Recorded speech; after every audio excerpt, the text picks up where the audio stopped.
Legendary wings. If you fail, mankind is lost. Take wing, legendary soldiers.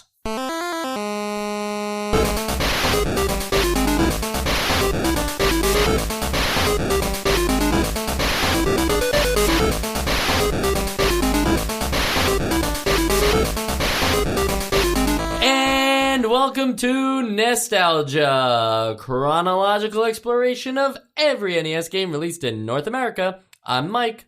I'm Joe. And I'm Sean. And Capcom is back as well, guys. They're bringing us legendary wings. Capcom was last seen on a wanted poster for Gunsmoke. Great game. And Mega Man before that, so they are killing it. We really like Capcom They're here. being very good boys. Yeah, very good boys indeed. We've liked even their older entries, Commando and Ghosts and Goblins and stuff like that. So they're constantly bringing out these memorable titles at the least. You know, things you've heard of, things in the game sphere. You know, it's they spherical. matter. The game sphere. Wow, what a spherical. reference. So my point is that you've never heard of legendary wings. I have truth not. or false? I've True for me. It's truth for me. Also. Truth. Okay, gotcha. I would say it's true for most people. I can't think of many examples where legendary wings comes up in conversation. I brought this up at the end of last week's episode. So I think we need to explain this to people, but I'm going to make this a lot simpler than my usual overviews. It's just a fantasy-themed shmup where you do horizontal and vertical style shmup. I think the horizontal ones are a lot similar to Section Z without the ability to shoot backwards. I mean, I think they're like the other, but what's the other horizontal one? Twin B? Gradius. Aside from Gradius. Actually, it does have a little bit of Gradius in it. I'd say that Section Z isn't the best analog, but we're getting off topic. Yeah, no, I guess I was mostly going on Section Z from a even what it looks like point of view. You know, sure. The person is big. It's a person. And, no, and it's clunky. Yeah. Anyway, now what you've really asked for, of course, is the deep lore of Legendary Wings. And if the cover art wasn't enough, which we've linked in the show notes, the cover art features a angel, or so you would think. Yeah. It turns out that's just what humans look like these days. He's holding like some kind of what looks like one of those 1950s Twilight Zone style guns that vaporizes people. And there's a hint of like a godlike creature that's actually the supercomputer known as Dark. He's been helping human civilization achieve a new state of enlightenment, but has suddenly rebelled against mankind. Can I just say this thing on the cover, this face or computer or whatever it is, Dark. It looks like His name is Dark. They shot it like live action or something. It looks like a real thing, and it looks like it's like a prop from like. It's funny you say 1950s Twilight Zone because it looks like a prop from like Doctor Who, the old Doctor Who or something. Wouldn't a godly-like creature like a supercomputer named Dark, wouldn't those things take on a different appearance than the things of its world? Would they? Like, is this a thought experiment? Yeah, that's what I'm saying. Like things beyond comprehension and stuff like that. Like they wouldn't look exactly like they wouldn't have the faces of the angel. I would say that if there was an AI that took over the world, it wouldn't even adopt the face because humans are so puny. Yeah, take that, Dark. Yeah, You stupid idiot. So yeah, Dark. I think if you're smarter than us, then don't play down to our level. Like just be yourself. Right. Maybe it's trying to. At first, they're trying to like lull the humans into a false sense of security. And be like, look, I'm one of you. I'm just made out of plastic or something. I just think that there are better ideas than trying to look like one of the faces made of rock from that 90s kids show. Yeah. Legends of the Hidden Temple. Yeah, that's what I was thinking of, but I couldn't Olmec figure it out. From Legends of the Hidden Temple. Yeah. Also, if Dark didn't take on the embodiment of a face, though, it'd be really hard to have like a final boss in this game. It would just be, imagine that reveal at the end, I'm everywhere, and then you have to shoot I'm in the all cartridge. over The cartridge itself is the completely unrealistic. Completely unrealistic. But just now, two young warriors. They're given the wings of love and courage by none other than the god of war himself, Ares. So I question if it's the real Ares, because in the manual, Ares is in quotation marks, which makes me think it's like Ares, like with air quotes around it, God of War, gave 2 young men. I mean, these aren't even real angels, so right, you yeah. know, It's all over the place. This has no common theme at all. Can I just? I mean, I could just read the whole story because it's pretty short here. I don't know. You've been given permission. I'd like to read the whole story because I love the ending of it. Ares, God of War, gave 2 young men courage and wings of love to save the world from extinction. Ares entrusted them with the survival of the future of the human race. Time is of essence. Take wings. Legendary wings. Is that like his like James Bond like drop the mic kind of like he's trying to be like epic? It sounds like a commercial for like a place that does chicken wings. Legendary wings. Also, like for the God of War to be talking like that, Right. like I expected something a lot more epic, you know. But also, he wasn't talking in this whole story until the last 2 sentences, where suddenly we're like coming from his voice. Take wings. I don't know. Legendary wings. So. Yeah, there's no sense of tense or anything like that in these older games. You get whatever you get, and you don't get upset. Exactly. Aw. Yeah. I'm just gonna, rather than do this whole thing where we talk about controls and we talk about levels and layouts and stuff like that, Just end now. Yeah, instead of talking about this game at all. I'm gonna get right into the meat and potatoes of what makes this a different kind of shmup from the ones we played before. And I think it's something that a game like Gradius needed, which is really cool. And that is that your power-ups are your health bars. So when you are on like stage 1 power-up, you technically can take a single hit. And when you're on stage 3, you can take 3 hits or 4 total hits before you die, and you won't you won't use another life. Right. It's almost like Mario rules a little bit, where like you where have that's like the power mushroom up mushroom. Yeah. And I thought that was really a great solve into a game that usually gives you 1 hit and you're dead. What did you guys think about that? I loved it. I mean, I did feel like at first I was frustrated, as I usually am with shmups, because whenever I get hit by anything, I'm not a big shmup fan anyways. So having that ability to kind of cushion your experience and be able to keep going after getting hit or making a mistake was helpful. Yeah, it's definitely sort of a positive feedback loop. Like if you do well, you're going to do better. If you do poorly, you're going to do worse. I'm of 2 minds on that like philosophy of difficulty. I think that there should be a balance that, you know, maybe you have more power-ups and you can take more hits, but maybe now there's going to be a bit more enemies to counter that. But I mean, it definitely did provide a power fantasy. When I was at the full health, I felt like a human with angel wings on my back. The wings of love and courage. No, it's just courage and then wings of love. And I agree with the balance thing, but I'm not sure I would love having, when I get more power-ups, there's more enemies, because then it makes my power-ups feel kind of That's why useless. That's why there are different thought processes. There are different ways to go about difficulty. Well, I think the biggest thing here, though, is the way the power-ups work is that they're given throughout the stage as you defeat enemies and stuff like that. So it's something you must collect. It really is a great way as you're leveling up to, like, let's say you're on stage 3 of your power-ups. It's a great way to make it through the normal part of the stage. However, once you get to the boss-like character, it reveals that it pretty much wanted you to have all those power-ups to begin with. Because if you take 3 hits from, let's say, even the first boss, the dragon, if you take 3 hits from him and now you're back to your regular power-up, you cannot collect any additional power-ups, which I think is a bit of a mistake here. Mm-hmm. But more importantly, the game expected you to either know that you should have like your power-ups at all times and not take hits, or it expected you to know that, like, oh, in shmups, you know, you just got to shoot things over and over and over again, because that dragon on level 1 without any power-ups will take approximately 50 to 75 hits to the face. Like, not even to its body doesn't count. So you have to be pretty accurate with that too. And that's just the first level of the boss. So I think the game made the mistake not in rewarding good players, but in the fact that it expected it punishes you if you don't have the the optimal amount of power ups, and that's or even some level of power up. And that's sort of what I meant, because, well, yeah, maybe we shouldn't add enemies when you get better, but there has to be some kind of aid for when you have the pea shooter, and you will die if you get touched by anything. Right. Especially because you can't even, sometimes I can't even tell if I'm hitting anything when I have the pea shooter. Like, that's really frustrating, too, because then I don't even know if it's worth me shooting at this thing, if I should go around it, which brings up other problems, which I'm sure we'll get into later.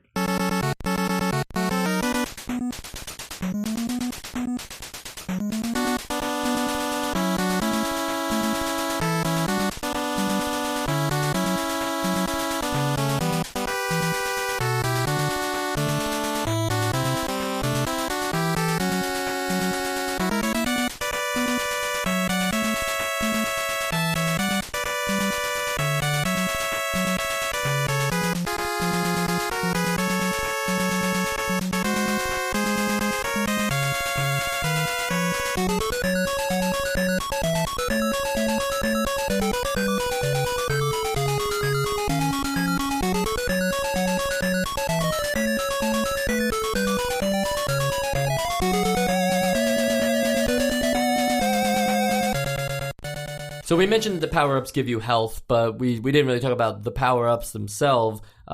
This is a game that doesn't have a wide variety of power-ups. It's just levels of your ability. Yeah. So it's the same shooter all the time. It just gets a little bit better. So you have your... There's some variety in what it does when you shoot, though. No, absolutely. Oh, yeah, okay, I guess what I gotcha. meant is that there's no growing complications, right? Like, the power-ups that are obtainable to you right at the start of the game are what you will have I for see the what you're rest saying. of the game. Yeah, I got So you start out with the pea shooter, and Yep. then when you pick up your first power up, you get like a twin gun, which is typical. And then on the third, I think you get like the crazy wobbly. It's like an 8-looking thing. Oh, that's right. Yeah, you get the one that like... It basically does a bunch of helixes in the air, or maybe I'm skipping one, but No, I know. So the third one is it's called penetration, ooh, and Nice. which is very strange. But I guess that's because it gives you the ability to go through enemy vehicles. Like it will continue to So, attack yeah, it beyond. looks like yeah, an yeah, 8, kind of. So then the following one is like the helixy wide attack. Yeah, the flame shot. Yeah, and then the final one is sort of like a big wave shot, where it goes through enemies. It doesn't stop when you hit the first one. It doesn't have quite the area of effect of the previous version, but I guess it's more powerful. Yeah, I did think it was a little weird to have like the area effect one just be on that scale of progression. Where it's like you get like stronger. Here's a whole different technique. And But then I mean, stronger it's again. definitely way more stronger. Oh, I feel like absolutely, yeah. I think that the fourth one may be my favorite just because it makes crowd control so much easier. Right. Yeah. Yeah. And the only thing that the fifth one gives you over the fourth one is that you get 2 extra hits or 3 extra hits or something before you lose It can withstand 2 2, direct okay, hits. yeah. But also the flame shot one that Sean likes, that one makes an interesting switch off too, in that it is better than it shoots in the 3 directions, which is very effective for taking care of a lot of different things. But its damage only counts as 2 times normal shots, whereas penetration counted for 3 times. So you're actually by Keep saying penetrate. I know, it's so strange, but I don't know what else to call it. Power up 3. It's interesting that they decided to actually think about, well, if we just kept scaling it up to be like, well, this one's 3 times powerful, this one's 4 times powerful, this one's 5 times powerful, then you would never, you would just continue to get more op, I guess, throughout the game. And so it was cool that they thought about damage scaling as well, even if they do on the Firebird just say it's 4 times as powerful as normal shots. Like, go to town. You collected 4 items consecutively. You might as well... You're a good boy. Yeah, might as well keep going. You like collecting so much, why don't you marry it? So these are the lazy jokes that we make when we're not prepared. Which is always, really. Yeah. Yeah, true. So the vertical stages are nothing special, I think, in the world of shmups, because it's mostly just patterns of enemies coming down. It reminded me very much of Stinger with the way the enemy, or even like to go really far back, like Galaga, where you would see the enemies on screen first. They would do their like, here we come, and then their performed layout. I'd like to say that I think that the concept of having ground forces as well as airborne forces and having to switch between like a bomb and an actual shot, I kind of hate this idea in shmups because your bombs end up being so boring and slow, and it breaks the flow so much for me. Also, doesn't matter that much in a game where you can do 2 inputs at once. So you're just constantly Hit both all the time because Sure. No, I'm saying like it's stupid. They should actually make it this way. Is it one or the other, and does it really matter? And also, why are those things on the ground able to hurt us? Right? Like we have wings. Yeah, we have wings from so far. No, but like from so far away. It's like, why are they a threat on that? And why should you have to manage that kind of thing when like there's already enough enemies up at the top? I didn't enjoy the bomb not having any power ups either. That was important because it's kind of boring. Precision becomes a thing specifically with the land enemies. So you have to think, you have to almost think about like lining up your shots. Yeah, and I think that the land enemies in this game specifically are a lot more trigger happy than we've seen before. Like I ended up having to dodge them more than I had to dodge the other enemies in the sky. Yeah, well, because you can't outright ignore them because if you do, they'll just continue to shoot wherever you may be on the screen, limiting your arc. So if you if there's 3 of them on the screen and you go from left to right, sooner or later you're not going to be able to go back to your left and you're going to trap yourself in a corner. Whether that's good game design or not, I'll let game designers decide. But I didn't enjoy that as a player. Yeah, and one thing I think we didn't talk about much yet either is in both versions of the level, is that you can't shoot behind you, which I think things get behind me all the time in this game. So that's another adds another level of frustration especially I noticed in the vertical levels where things would be behind me. You can't. I guess you can back up, but sometimes you can't back up enough. Sometimes they're at the back of the screen. I don't mind that you couldn't shoot behind you because that seems to be the standard in shmups for the most part. But I would have liked a power up that maybe shot in both directions. Exactly. Yeah, I guess it was just that I noticed it more because it just seemed like there were so many more things behind me in this game than there are in a lot of shmups. I didn't notice that. I think that if they made it a thing that like you can just shoot behind you if you do this button combination, that would just mess with me.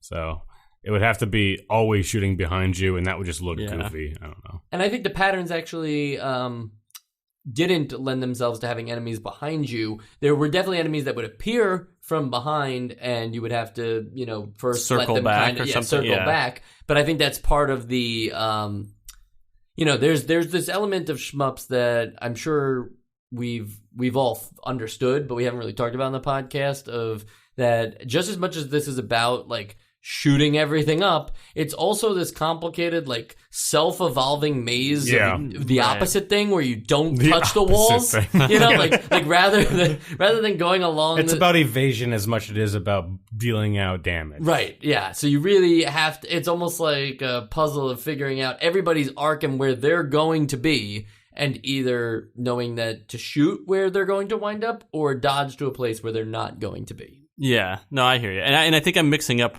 Where I have found it the most problematic, I think it was actually the horizontal levels, where something about seeing it horizontally makes me feel like I should be able to shoot in the other direction because it's not like behind. Well, in the horizontal levels, I felt overall, because of the different layout of the sprites and the way that the graphics look in the horizontal levels, everything felt very claustrophobic in those levels. There's really, if there was, let's say, 4 lanes. Yeah. In the vertical one, there's only really 3 in a horizontal level. I guess I just mean by like lanes of player positions the player can be in that are completely unique. Yeah. Yeah.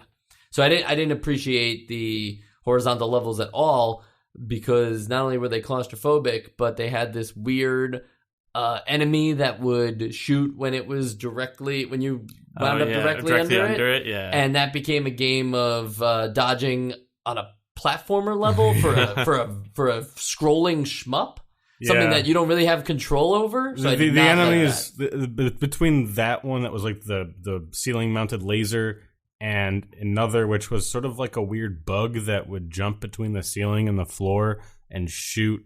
Was that the jellyfish thing? Yeah, it kind of looked like a jellyfish. Okay. That made a lot of sections very difficult to figure. You know what? I've just realized that in this podcast, We just want a game that serves everything to us on a silver platter. Like anytime something's kind of hard, where it's like, screw this game, and Tell us like it is, Sean. I just didn't like it. I didn't like that part. Yeah, I don't know if I need games to be easy to enjoy them. It's easy to look back at all this stuff later, retrospectively, and say this was dumb and was just used as a way to, enhance the game's lifespan. Yeah. To be like, well, you just got to remember everything about the game and you'll get through it no problem. That's half of the sadistic nature of people who like shmups is that they just constantly play through the same levels over and over again until they've figured out all the patterns and things. And I find that to be very rewarding in this genre. I don't really care for enemies that are either so different than everything else in the stage that they become their own they become their own boss in a way. Like anytime an enemy comes up that's not a boss that you dread, that's going to continue to show up throughout a game too, that is more of a flaw in the design of the game for me than it is if the death beams were a single level layout thing where, it's just like, oh, this is that one part of the stage where that happens and you gotta think about your position, because there are some that are very well laid out where you can just choose the correct path ahead of time and you won't have to deal with them. And then there's others where it's just like, we didn't think it that hard. They're just here all the time now and you just gotta, constantly be dodging them as you wait for this scrolling exit to appear. Yeah. And I think that this sort of leads into we were talking about what pads out a game. This game is just a repeating sequence of 2 levels. And not only that, but a repeating sequence of 2 bosses. And I felt kind of, even though this game was released years and years ago, I felt sort of robbed because of that. It says that you've killed the first boss. Now you have 4 other towers to go to, or something along those lines. But they're all the same tower. Right. It's the same dragon with a different coat of paint. It's the same weird brain mothership with presumably dark. More eyes. Yeah. And we've seen plenty of games older than this that have done it better, that have given us new stuff. So it's even. I know that the specific patterns change, and maybe the arrangement of caverns change a little bit, but there isn't really too much that changes, except unless you go into these bonus levels where you go into the dark stomach or something like that. I just felt like there wasn't enough variety in this game, even though some of the things felt good in. Yeah, I think the stuff, the levels themselves feel really. Not talking on a gameplay level, they feel really nicely designed aesthetically, and it feels like they put a lot of work into, like you said, these 2 levels. Yeah, and then it almost feels like as much as I love the design, even if they sacrificed a little bit of the aesthetic quality of it to make more variety, so I can, but yeah, that is I think that's a big highlight of this game is that it looks unique and cool until you start seeing looping back on yourself over you see and the over same again. unique and cool thing. Now it's not unique anymore. Now it's everywhere. And there's 2 sub-stages specifically found in the vertical shmup levels, and that's the minus stage and the bonus stage. Did anybody get to either of these? They're those whirlpools show up. One has a face. I got to the one in the face, the one that the minus stage. Yes, the bad one. And it's just kind of another side-scrolling, very organic, environment where it feels like you're inside something's brain or something. Yeah, you're inside the brain or womb. Right. It has it has these weird. It's more a stomach. I think it's a stomach. Is it a stomach? Okay. Yeah. Yeah, Well, I guess you went into the thing's mouth. So, looks internal. Yes. and it's actually pretty graphic for an NES game at the time. I'm surprised Nintendo was cool with that.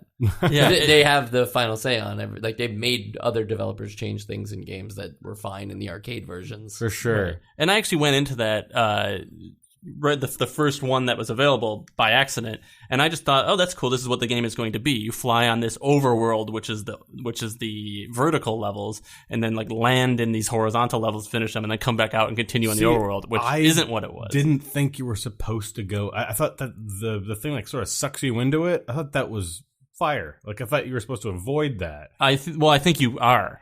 But like the ones that I think you find just scattered around if you blow up a couple of the ground-based enemies, the bonus ones. Yeah, I thought that those were also bad, and then I just didn't know. They don't look any different other than face and no face. Yeah. So I agree, and I really like Joe's take on what this game could have been. But I almost read the whirlpools as something like that you wouldn't want to get, like, I didn't read, because it's a shmup and you knew it was a shmup going in, you know that this works as like you just got to keep going forward until you get to the next stage kind of thing. And so I didn't think I would want to get sucked up in a hole. Right. Well, yeah, well, because I thought that it was almost like a punishment. Like, you come across this little obstacle. If it hits you, well, now you got to do this little extra level in order to get back on track. Fell in the hole. Yeah.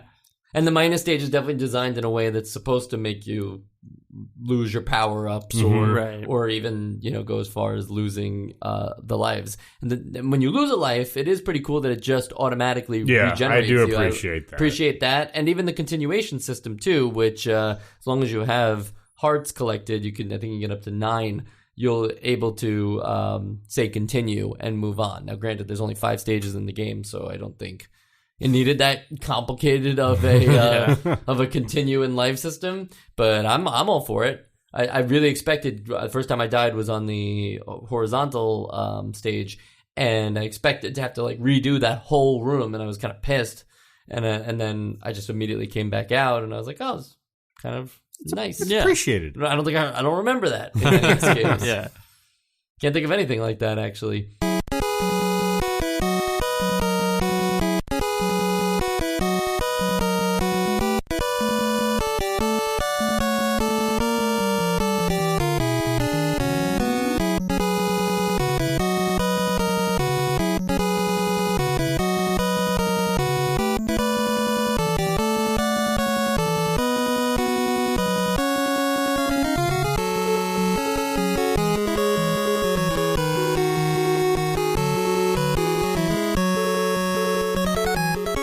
Capcom did make this game in 1986 for the arcade, even though it's now 1988, but it's around the same time as Gradius was done by Konami, so it's like they did have other shmups as a point of reference. This was just their way of doing it. Capcom maybe did 1942. I can't remember, but I don't think so. I don't think they did. I think that might have been Irem, now that I think about it. Who did that? Nope, it was Capcom. Very cool. Yep. Very legal. It was Capcom. Very cool and very legal. And so Capcom has done shmups before, and they just seem to not be like stepping it up to Konami's level. But at least it's an improvement. But it is an improvement. Yeah. Absolutely. And the game was made, or designed rather, there's a team of people, but the designer was Akira Kitamura, who we talked about extensively on the Mega Man episode. He is the director and artist of Mega Man. So nice. It's just weird to think that Mega Man and Legendary Wings can happen around the same time, and one game be so revolutionary and talk to so many people, and the other one never mentioned just again. Forgotten. Yeah. But that's just how things are sometimes. And for all we know, who knows what the video game industry in Japan was like in the late 80s, but it might have just been like, Kitamura, you're doing this. Like some guy programmed it, you're the director. Like, go direct. Yeah, go figure out like, the art style for the game and stuff like that. Like, I think it should be fantasy themed, and there's a dark supercomputer. Who knows? We don't have any interviews on Legendary Wings. So that's that. Any stray thoughts? I don't want to play any of the games list music. I have a very short stray thought about the pause sound. This pause sound, I don't even have any like pretense to this anymore. I just talk about the pause sound. This pause sound sounds like maybe like 5 pause sounds put together. It goes on for really, it's like, so maybe give that a listen. Highly recommend. Does the name Michelle Hart mean anything to you two? Yeah, she's my favorite UFC wrestler. Joe? No. Okay.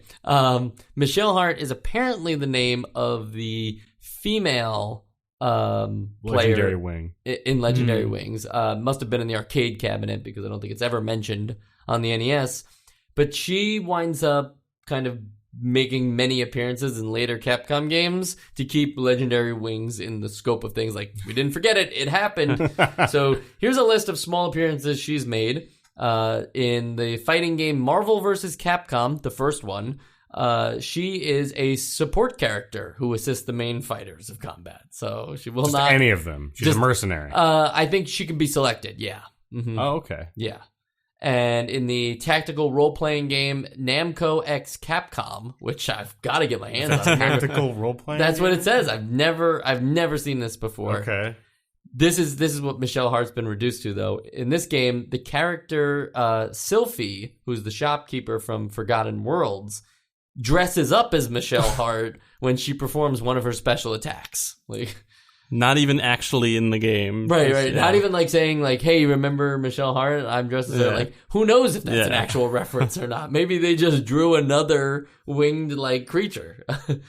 And last but not least, Michelle Hart is also featured in Project X Zone 2, that thing I was talking about, Project Commando, that's actually called Project X Zone. Project X Zone 2, she's a cameo character in Captain Commando's solo unit. Perfect. Project X Zone is really cool, though, I will say. It's a I want to say an SRPG style game where all the different Capcom characters Was get it in SRPG? it. Strategical. Oh, gotcha. Game. Wasn't she also in Shantae? No, but Shantae did get Karn. Karnoff. Yeah. I've reduced him to the name Karn. Karn on the cob. Speaking of Michelle Hart, though, she's kind of the secondary character because you have to select her as player 2. So there is 2-player in this game, and We just never played it. it's simultaneous though too. So that's pretty cool for a shmup. Joe, you have some thoughts on this? Yeah, just a little bit. It looks like there's quite a bit of slowdown that happens when you play that. Well, there's slowdown in the regular game That's true too. It looks like there's quite a bit more. Any another character probably wouldn't help. But I do think it's cool to have 2 characters in this shmup like that because I fully expected it to be what we've seen a million times. One player plays, the next player picks up where they left off, and really just not 2-player, just 2 people playing separately from each other. It's just a good way to get people to share. Right. Now, on a scale of like Cuphead, right? To what? No, just On a scale of Cuphead, I'd on a give scale it of Cuphead to Cuphead, right? Is the game? Does it make it easier, or is it like frustrating now that you? It have seems a like second so. I person? haven't actually played it. I was just watching footage of it. But it seems like it has to make it easier, like because you're not really running into each other or stepping on each other. All you're doing is doubling your firepower, Right. And if one person dies and is gone, they're just out. Like it's not like you both lose or anything like that. So I can't imagine it making it, and I can't imagine that the game spikes up the difficulty based on the fact how many players are in it. So I assume it makes it easier. Also, am I crazy, or is this the first shmup or first of many kinds of NES games that doesn't have points? There's no high score. There's no like reason to shoot everything. I mean, don't the treasure rooms give you points? Like, isn't that like the only? I can't. I'm. Oh shit! I'm you're trying to right. remember. I know, but I'm trying to remember. I mean, yes, Sean. To your point, there are definitely other games that didn't have scores. I meant arcade style like games that just ignore it because it's on consoles. Like we've said, who cares about the points? But I'm sorry, Joe, but unless it's like hidden somewhere, it's not on the actual HUD. You're right. I mean, weird. there's nothing there, but I So do what are remember those getting treasure like rooms extra for? points in those with those treasures. So I don't know what those. Maybe does those it are come to up get the at- hearts. I can't. Maybe. Can't speculate. We don't. We don't speculate. You can neither confirm nor deny. We can speculate on whether one man would be able to take down an entire country in the Battle of War, Battle which we of did War. last Wait a week, minute. But Sorry to interrupt, but I'm just looking at the end of the game here on this Let's Play on and it just YouTube. casually reveals a score at It the does. end. The score just funny, comes though. like it's secretly keeping track of your score, I guess, and then at the end it tells you what it is. It's like when you finish a Resident Evil game and it tells you how bad you were at it. You know, I've never Oh, played okay. Resident Well, Evil. I've never been bad at Resident Evil. It's secretly keeping track of how good or bad you are at the game at the end. Had I beat Legendary Wings, that would have been a fun reveal for me to see how bad I was. Like, You got an score, E. that would be great too. Give me a rank then in that case. But I guess a lot of games do that now. I think Kingdom Hearts does that at the end. It tells you like how many times you died and everything. Those things you are don't know important that throughout. Yeah. So I'm not. Yeah, this is the first one. This is a pioneer in a genre. Skeet For genre. Very cool, very cool. And you know what else is very cool? The Essential Games List. The question on everyone's mind: is Legendary Wings legendary enough for the Essential Games List? So there are some good things in the game, as I feel like I always start with. But I really did think that like you can see that this wasn't just a game that was like just pumped out to make money. Like there was care put into the game, and like I mentioned earlier, and I want to clarify something earlier. We mentioned that the aesthetic, that the levels repeat and everything, and the aesthetic of these levels does change and like kind of feel like you're progressing in that way. And I was actually really impressed with that. And I'd say it's a slightly above a lot of other shmups, above the average of other shmups as far as gameplay and the leveling up and everything. I just thought there was it lacked anything like that would like really set it aside, and also there were a few things that bothered me a little bit, like the fact that sometimes I couldn't tell if I was hitting an enemy, and sometimes I felt like enemies would appear in such Mike, you talked about the ceiling lasers that feel like a little like it's not like really necessarily always right in your power to get out of their way. Or there were a few times where enemies would just appear literally right on top of me with no warning. And I felt like there were little things like that bothered me. There was a little bit of slowdown, and it just overall, it was a good but not essential experience to me. All right, and that's one no. Sean? Yeah. So Legendary Wings, it's also in like the middle of my rankings of shmups. Thankfully, we haven't had too many recently, so it doesn't have that like to get past like shmup fatigue. So while I did enjoy parts of it, and there is some satisfaction of being like totally overpowered, the fact that there are only two bosses in this game that just go back and forth, Dragon Brain Computer. It got annoying, and it was like sort of a letdown. So while I don't think it's an essential game, I think that Legendary Wings would be a really cool like restaurant that specializes in wings and also has like this cool like Greco-Roman aesthetic. So I'm copywriting that in terms of restaurant names. So no, you can't call that now. Oh yeah, I think if you say that on a podcast, then it's legally copyrighted. You don't have to funny file work, paperwork. Yeah, exactly. It's sort of like mailing a letter to yourself. Yeah. Also, because this came out in the arcades, just out of curiosity, for the restaurant, is it going to be like the arcade cabinet over in the corner, or for what? For Legendary Wings? Restaurant? You mean the game? Like in my restaurant. Would it be in your restaurant? I don't. Might think be so. too confusing. Yeah, no, I don't think so. Right, but would you make a game based off your restaurant? You know, that could like be a cool. Cooking Mama Legendary Wings? It'd be like an Overcooked sort of thing, but more wing based. Huh. You went Overcooked. I went Cooking Mama. I found that interesting that you went Cooking Mama. Guys, Cooking Mama's coming back in a big way. And I'll call it like something like Legendary Wings, the game. Very good. Is it in Buffalo, the restaurant? Doesn't have to be. Huh? Okay. Yeah, there's other places you can get wings. You know, you're keeping your cards close to your chest, I guess. I get it. You don't want to reveal your business strategy. Legally, are you allowed to sell wings outside of Buffalo? You have to call them wings a la Buffalo. Very good, very good. With the au jus sauce. All right. Enough. Let me give you my spiel on this Essential Games List vote. Been talking a lot about Capcom. Been talking a lot about Konami in this episode.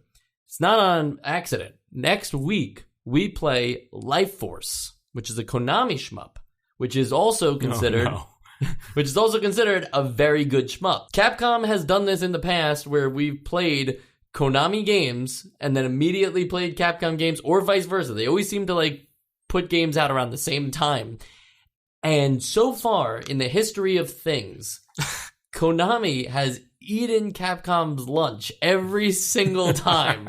It is so crazy to think about, but Konami is really, what I think of when I think of these NES shmups. I mean, so far they've done it twice with Gradius and Stinger, so I'm expecting good things from Life Force. Legendary Wings, when you look at the grand scheme of shmups that we played so far in the NES, yes, it's definitely more competent than most. Mm-hmm. But that's because we're talking about games like Scoon and Tiger Heli, which... Look, don't badmouth Scoon. I know, I understand. But I guess what I mean is now we have to think about, we've already got a great library of shmups in our essential games list, and we already have our defining Konami and Capcom rivalry going on here that I'm just making up. I'm like, let's have at it. Other than Nintendo R&D 4, who else is going to own this system? And so far, it's between the two of them. And so I think Legendary Wings, with everything else that I know about Capcom and that I know about Konami shmups, actually winds up being disappointing in the retrospective of everything. And that's important for the podcast because there's a reason why we play everything in chronological order and understand the system better the longer we go on.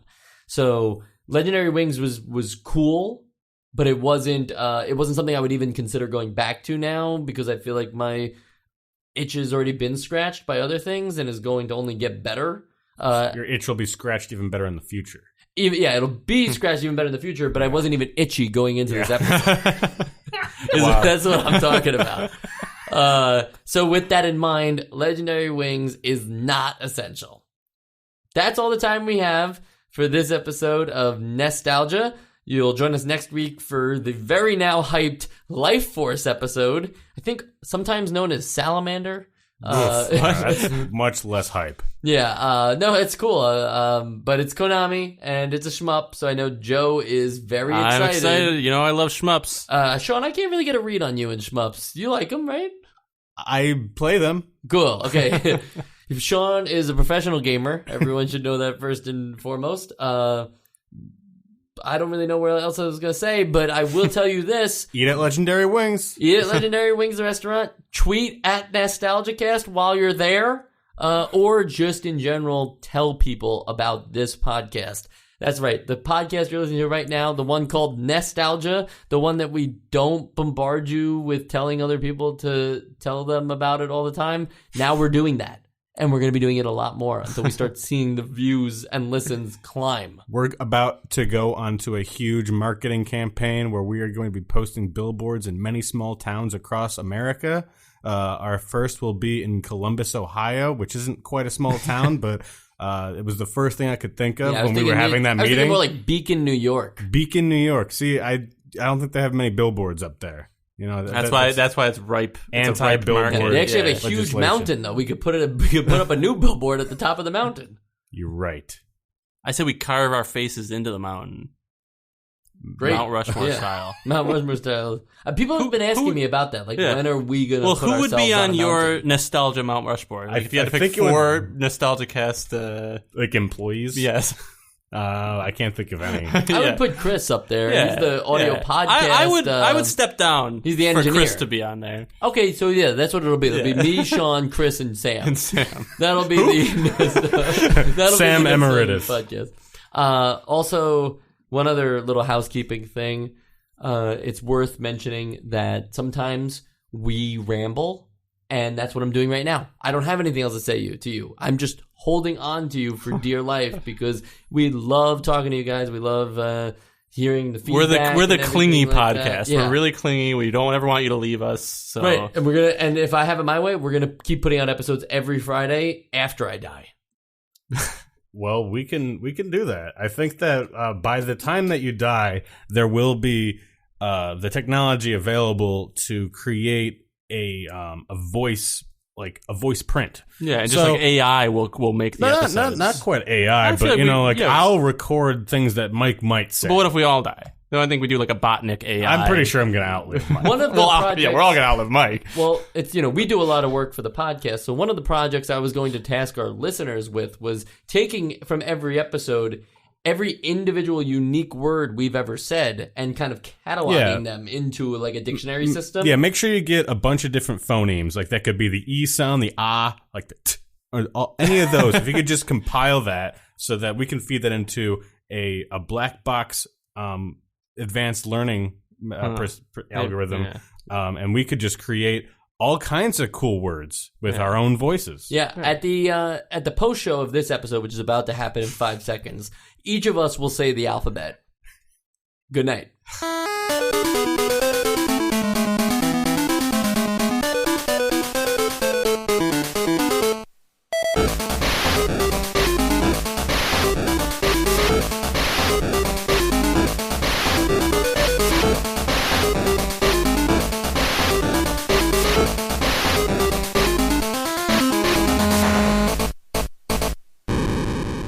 A, B, C, D, E, F, G, H, I, J, K, L, M, N, O, P, Q, R, S, T, U, V, W, X, Y, Z.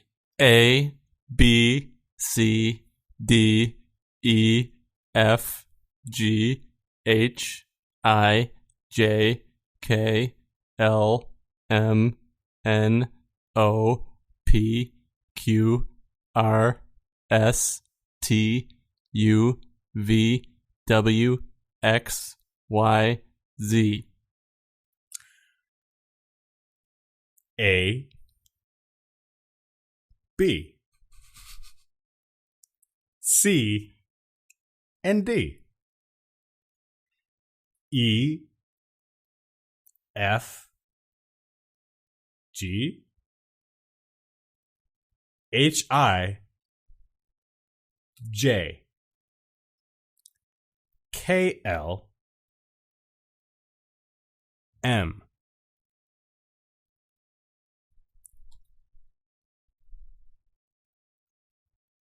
N, O, P, Q, R,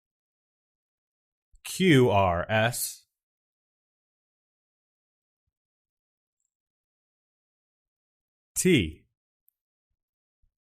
U, V,